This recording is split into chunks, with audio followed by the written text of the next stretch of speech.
Dans ce restaurant madrilène, sur les 33 employés, seulement 3 sont espagnols. Victor, 26 ans, est vénézuélien. Arrivé en Espagne il y a 4 mois, il a déjà obtenu l'asile et un permis de travail. Vous me permettez ? Quand je suis venu, le gérant était débordé. Il m'a demandé de repasser le lendemain pour un entretien. Ils m'ont directement fait signer un contrat et puis je suis resté dans l'entreprise. Dans l'équipe, on est presque tous étrangers et le rythme nous va très bien à tous. Une main-d'œuvre indispensable pour le patron.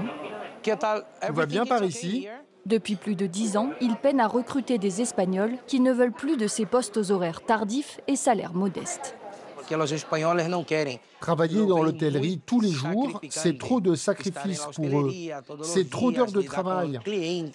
On a des Marocains, Vénézuéliens, Argentins, Brésiliens. C'est très varié. J'aime dire que c'est un peu comme les Nations Unies. 14% des travailleurs sont étrangers en Espagne. Derrière ce chiffre, une politique pro-immigration assumée. Dernier exemple en date, en mai dernier, Madrid a lancé une grande réforme pour régulariser 900 000 sans-papiers en 3 ans. Cet avocat est spécialiste de l'immigration depuis 35 ans. Pouvez-vous me donner votre copie de carte d'identité ? Aujourd'hui, il reçoit Yvonne, originaire de Colombie. Elle est arrivée en Espagne il y a 4 ans. Au vu de votre passé en Espagne, vous allez pouvoir bénéficier de l'arraigo. L'arraigo permet par exemple à tout citoyen non européen de régulariser sa situation après 2 ans passés sur le territoire espagnol, contre 3 avant la réforme. Après 2 ans passés en Espagne en situation irrégulière, ils ont la possibilité d'obtenir une autorisation de résidence. Tant qu'ils n'ont pas d'antécédents avec la justice et qu'ils ont une offre d'emploi concrète, cela marche. Depuis mon arrivée, j'ai toujours essayé d'avoir tous mes papiers en règle et je m'efforce de respecter toutes les lois. Vous savez, maître, je travaille d'arrache-pied depuis que je suis ici. Ne vous inquiétez pas, tout va bien se passer. Mais cette vision progressiste n'est pas partagée par tous. Dans la région de Murcie, à Torre Pacheco, 1/3 de la population est étrangère.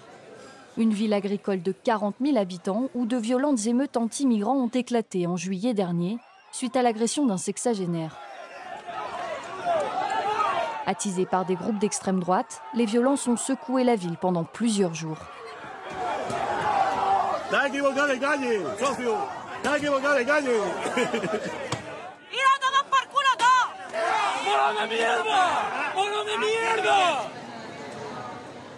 Ici, quelques mois plus tard, l'hostilité envers les étrangers est toujours aussi forte. Honnêtement, je pense qu'ils n'auraient pas dû arrêter les émeutes. Ils auraient dû laisser faire les gens d'ici. S'ils ne s'adaptent pas, qu'on les renvoie chez eux. Si un étranger vole et qu'on l'attrape, on le met dehors. Si c'est un Espagnol, il va en prison. Dans ce contexte explosif, le maire, membre de la droite conservatrice, réclame un meilleur contrôle de l'immigration. Je pense qu'il faut mieux réguler les arrivées. Il faut qu'ils viennent pour travailler et pas pour ne rien faire. Si j'ai 10 Espagnols et que 50 migrants arrivent, eh bien le taux de délinquance va augmenter de façon proportionnelle. Le nombre d'étrangers a certes doublé en 20 ans en Espagne. Pourtant, selon le ministère de l'Intérieur, le taux de criminalité, lui, a baissé de 9 points. Recul de la délinquance, croissance économique, un bilan positif sur lequel s'appuie le gouvernement de Pedro Sánchez. Il faut combattre les messages qui alimentent la xénophobie avec des chiffres et une information vérifiée. Par exemple, la croissance de notre pays diminuerait de 25% sans l'apport de main-d'œuvre étrangère. Sur les 10 dernières années, en Espagne, seuls 6% des arrivées de l'étranger se sont faites de façon illégale.